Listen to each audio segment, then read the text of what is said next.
Aujourd'hui, il y a un défi à relever. Ce défi, c'est l'affaiblissement de quelques synagogues. Enfin, je vous le dis quand même, une cinquantaine qui sont déficitaires. Pour relever ce défi, moi j'ai toujours eu confiance dans une chose, c'est l'étude. C'est ce qui sauve le peuple juif. La jeunesse, c'est ce qui sauve le peuple juif. Nous avons le plaisir d'être en ligne avec David Amar. David, bonjour, Boker Tov. Bonjour. Merci d'être avec nous ce matin. Je rappelle à nos auditeurs qui ne le savent pas, ici en Israël en particulier, en France, je pense que l'information a été bien diffusée, c'est que vous êtes le nouveau président du consistoire de Paris. Et on vous souhaite d'abord Mazal Tov, beaucoup de Hatzlacha dans la gestion du consistoire de Paris, ce qui ne sera pas une chose particulièrement aisée. Mais d'abord, à votre élection, je voudrais nous rappeler comment vous avez été élu. Et bien entendu, on parle beaucoup de Joël Mergui, qui a été le président, on va dire, presque mythique du consistoire de Paris pendant près de 15 ans. Dites-moi si je me trompe, je pense au moins 15 ans. 20 ans. 20 ans. Alors, qu'est-ce que vous avez d'abord comme sentiment après avoir accepté ces fonctions, avoir été élu à ces fonctions de président du consistoire de Paris ? Je suis avec Joël depuis 20 ans. J'ai toujours été le vice-président.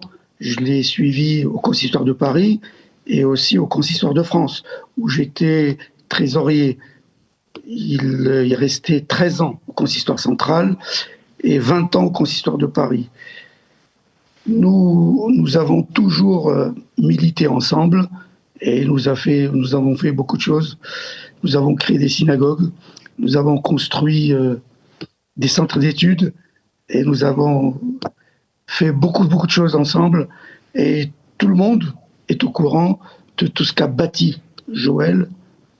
Joël, c'est un bâtisseur, c'est une personne qui a toujours gardé l'espoir. Pendant le Covid, pendant le 7 octobre, il a toujours milité, il a toujours tenu haut et fort ce consistoire, comme vous le dites, difficile en ce moment, mais quand on a l'aide d'Akadosh Baruch Hu, on s'en sort toujours. Alors, je suis sûr qu'on va sortir par le haut. Alors voilà, on va aller vers les perspectives de ce consistoire après avoir rendu hommage à Joël Mergui. Le consistoire de Paris, quelle est sa situation, y compris financière, et quelles sont ses perspectives pour l'avenir ? Quels sont, on va dire, les défis qu'il doit relever face au changement dans la réalité, on va dire, de la communauté ? Aujourd'hui, la communauté juive de France connaît un regain de tension, et vous le savez tous que il y a des endroits difficiles. Ce défi, aujourd'hui, c'est de continuer à être solidaire de tous nos frères qui subissent cette tension aggravée par le conflit israélo-palestinien. Et nous allons toujours, nous ne les avons jamais lâchés, nous allons toujours les aider à continuer leur judaïté. Et surtout, nous militons pour la pérennité du judaïsme. Et dans les 100 synagogues que nous dirigeons, il y a une solidarité et il faut qu'elle continue. Alors maintenant, vous me dites les défis, c'est évident que nous allons un petit peu changer la donne. Nous avons accéléré la digitalisation de l'institution. Et avec cette accélération, je l'espère, avec les 26 administrateurs qui travaillent ensemble, qui aujourd'hui, M. Joël Mergui a créé AJC, c'est le même mouvement. Ce même mouvement, aujourd'hui, nous appartenons tous les 26 administrateurs au même mouvement, c'est une première.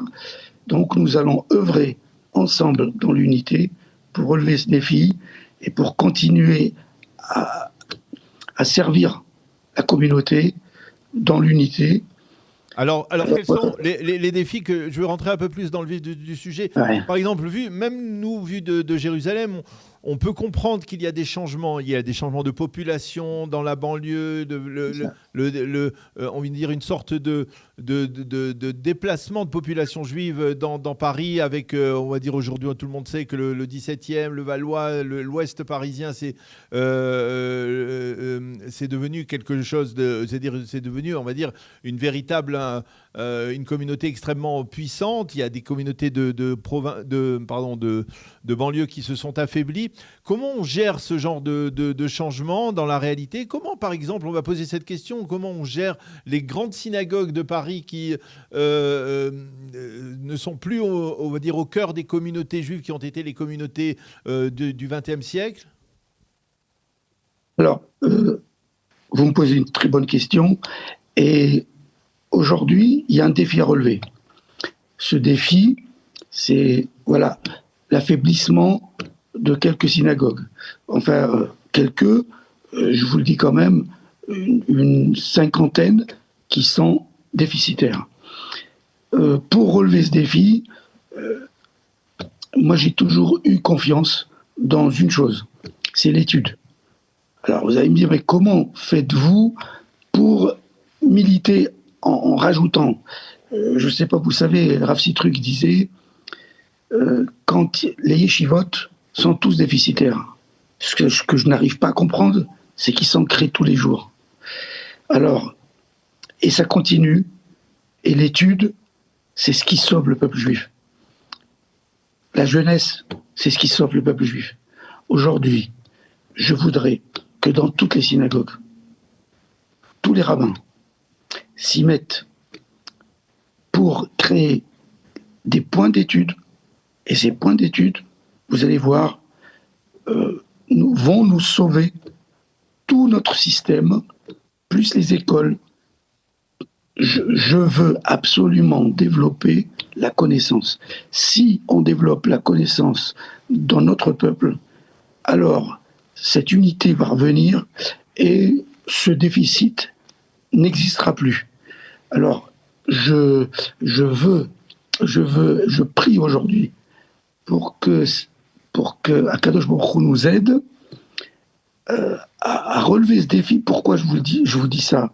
J'ai créé un petit kollel dans le 16e arrondissement. Qui aurait cru qu'aujourd'hui, nous avons 5 ou 6 rachés kollel qui sont dans ce kollel. Nous avons 200 personnes qui étudient tous les jours. Alors, si on pouvait, vous allez me dire, mais il y a un déficit, on aggrave le déficit. Pas du tout. C'est ce déficit-là, cette étude, cette connaissance, c'est elle qui nous aide et qui nous pousse vers l'avant et qui nous aide à sortir de ce déficit qui nous hante. Alors c'est effectivement louable cette volonté, en tout cas, d'instaurer plus d'études dans les communautés, dans les synagogues consistoriales, et c'est effectivement incontournable. Je voudrais avoir votre appréciation. On connaissait la position de Joël Mergui quant à la Aliyah, parce que ici, nous, ça nous préoccupe beaucoup et on est inquiet aussi parfois pour la communauté juive, les différentes communautés juives, la résurgence de l'antisémitisme. Et on parle souvent d'Aliyah ici sur Radio Kalita. On voudrait savoir quelle était votre position. Joël Mergui a instauré par exemple la cérémonie des Olim qui partent chaque année en Israël, qui font l'Aliyah, c'est-à-dire que ça faisait partie intrinsèque, on va dire, des valeurs et des activités du consistoire. Vous avez l'intention de persévérer dans cette voie ? Alors, je rappelle, mon cher ami, M. Daniel Alic, est-ce que vous vous rappelez que la première cérémonie des Olim, vous étiez présent et nous étions présents. Donc, on ne peut pas dire et on ne peut pas faire autrement. J'ai toujours été derrière Joël, je l'ai toujours accompagné dans cette mouvance et vous aussi. Puisque vous étiez la première, vous étiez là. Alors, nous continuerons à accompagner les Olim.